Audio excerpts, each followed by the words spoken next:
புரட்சி தலைவர் எம்ஜிஆர் ஒரு திரைப்பட நடிகராக பல பேருக்கு தெரிந்திருக்கலாம், சட்டமன்ற உறுப்பினராக திமுகவில் இருந்திருக்கலாம். ஆனால் அதையெல்லாம் தாண்டி ஒரு வறுமை மிகு குடும்பத்திலே பிறந்து பசியினுடைய வலியை உணர்ந்த மகன் அந்த மகன்.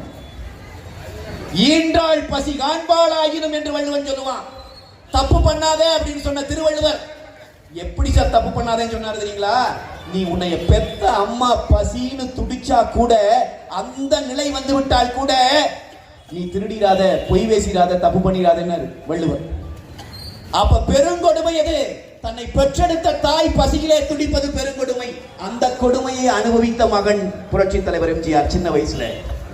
அப்படி அனுபவிச்சு வந்து போராடி கருணாநிதியை வீழ்த்தி இந்த இயக்கத்தை கட்டிய தலைவன் தான் யோசித்தார், நாம் சிறுபிள்ளையாக இருக்கிற போது பசியோடும் பட்டினியோடும் எத்தனையோ நாட்களை கழித்திருக்கிறோமே, நாம் முதலமைச்சராக இருக்கிற போது இந்த நாட்டிலே இருக்கிற பள்ளிக்கூடத்திலே படிக்கிற ஒரு குழந்தை கூட அந்த பசியோடும் பட்டினியோடும் இருக்க கூடாது என்று சொல்லி சரித்திர சாதனை மிக்க சத்துணவு திட்டத்தை கொண்டு வந்த தலைவன் புரட்சி தலைவர் எம்ஜிஆர்.